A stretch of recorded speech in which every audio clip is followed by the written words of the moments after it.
그 두피 문신에 대해서 여쭤보고 싶은 게 있는데 그 완전 백발인 경우에도 두피 문신이 가능한가요? 네, 참 재밌는 질문이에요.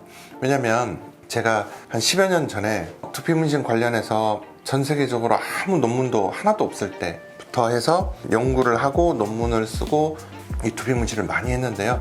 그때 그 논문을 심사하는 리뷰어, 이제 심사위원이 저한테 했던 질문 중에 하나입니다. 백발인 사람한테서 하면 어떻게 되냐? 혹은 검은 머리나 진한 갈색 머리인 사람이 문신을 했는데 나이 들어서 하얀 머리로 변하면 되게 어색해지는 게 아니냐. 그거에 대해서 반드시 고려해야 되고 환자한테도 경고를 해야 되는 거 아니냐라는 얘기가 있었어요. 그런데 오랜 세월 동안 저희가 문신 시술을 하다 보니 알게 된 게 백발이신 분도 문신해도 상관이 없더라라는 겁니다. 다만 이제 아주 자연스럽게 아주 미세한 점을 찍어서 이제 표시가 안 나게 해야겠죠. 백발이신 분들이 두피 문신을 해도 되는 이유, 염색을 흰머리가 막 80% 90% 이상인데 염색 꾸준하게 해서 하시는 분들도 있거든요. 근데 조금만 하면 흰머리 많이 올라와요. 염색을 한 1, 2주만 안 해도 흰머리가 쫙 올라오거든요. 근데 그런 분들도 해도 되는 게 뭐냐면 제가 실제로 여성분인데 한 90에서 100% 사이? 거의 뭐 백발이라고 얘기할 수 있을 정도인 분도 제가 전체 문신을 해드린 적이 있고, 근데 너무 자연스럽게 잘 되는 이유가 뭐냐면 일단 시술 테크닉이 좋아야 되는 거는 기본 전제 조건으로 깔고 가겠습니다. 뭐냐면 머리카락은 두피에서 나와서 이 앞에 존재하고요, 얘는 뒤에 배경색이에요. 제가 이것도 논문에서는 foreground이고 머리카락은 이 문신은 background이다, 배경색이다 라고 표현을 한 적이 있고요. 더 쉽게 이해하려면 머리카락에 마치 섀도우, 그림자와 같은 느낌을 주는 게 문신이에요, 이 경우에는. 그래서 이 머리카락하고 얘하고 일치감을 만들 필요가 없는 거죠. 그러니까 우리가 정수리 탈모에서 문신을 할 때 머리카락이 있는 것처럼 만들어주는 게 아니에요. 저희도 10년 전에 처음 시작할 때는 그렇게 되어야만 하는 줄 알고 했었는데 실제로 해보니까 머리카락처럼 보이는 게 아니고 거기에 두피 있는데 그림자를 만들어 주거나 두피 비침을 줄여서 해주는 것이지 머리카락이 있는 것처럼 해주는 건 꼭 아니다라는 거죠. 근데 민머리인 경우에는 머리카락이 짧잖아요. 자, 이게 머리카락이고 이게 두피라고 하면 여기에 점을 찍고 머리카락이 이렇게 있는 게 정수리 문신이고, 이게 흰머리카락이더라도 얘와 얘는 따로 놀아도 된다는 거잖아요. 근데 민머리는 이 머리카락이 짧거나 면도를 해버리면 없잖아요. 그래서 이렇게 존재해요. 즉 같은 평면상에 같은 뎁스, 시각적인 같은 뎁스, 깊이에 존재하기 때문에 이 민머리에서는 이 문신과 짧은 머리카락이 시각적으로 일치되어야 됩니다. 네. 그래서 그런 경우에는 전혀 다른 얘기가 되겠죠. 근데 생각해 보세요. 그럼 민머리이신 분들이 했어요. 근데 그 머리카락이 있던 흔적이 백발로 변해가면 거기는 빈자리처럼 보일 거잖아요. 그런 데는 추가 시술이 또 나중에는 롱텀으로 보면 필요할 수도 있겠습니다. 어쨌든 결론적으로는 흰머리가 아주 많거나 백발이시거나 하는 경우에도 정수리 부위에 두피 문신은 얼마든지 가능하다, 이렇게 말씀드릴 수 있을 것 같아요.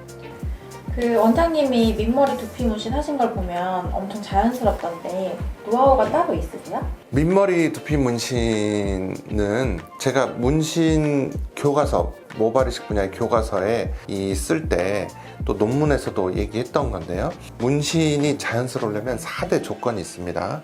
비비돼야 된다, 선명해야 된다, 그리고 점이 작아야 된다, 문신 점이 작아야 되고요. 그 다음에 균일해야 됩니다. 점의 크기가 들쑥날쑥해서는 안 된다라는 거고요. 그 다음에 많이 찍어야겠죠. 작게, 많이, 균일하게. 근데 그게 무슨 뜻이냐면 점이 크고 작고가 너무 차이가 나면, 크면 이 한 평면상에 점이 이렇게 있어요. 이렇게 있을 때 이 작은 점 3개하고 큰 점 하나가 있잖아요. 그러면 우리 눈은 어떻게 인식하냐면 큰 점이 더 앞에 돌출되어 있는 것처럼 느껴요. 그리고 두피 문신은 점이 크면 푸른빛이 훨씬 티가 납니다. 그렇기 때문에 얼마나 점을 작고 선명하면서 번져 보이지 않게 그렇게 찍느냐, 이 아주 세밀한 미세 컨트롤에 해당되는 부분이고, 그 부분에서 저희가 아주 독특한 노하우를 가지고 있다라고 얘기할 수 있겠어요. 그게 뭐냐?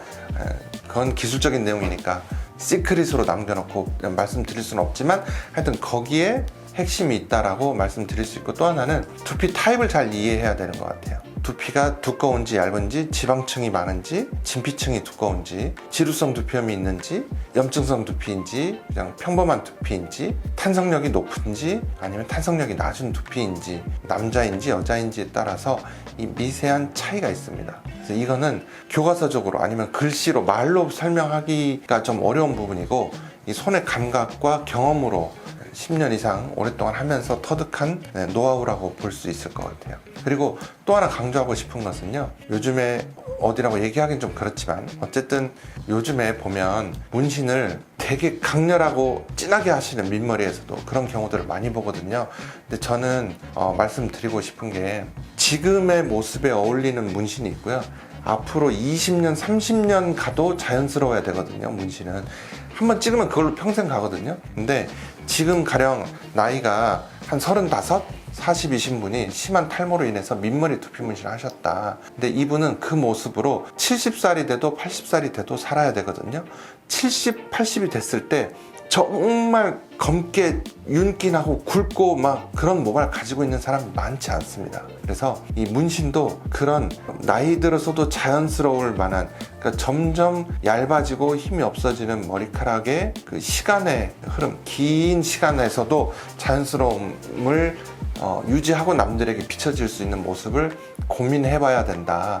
그런 부분을 종합적으로 고려해서 시술하기 때문이 아닌가 싶습니다. But fantasize, strawberry summer sugar satellite.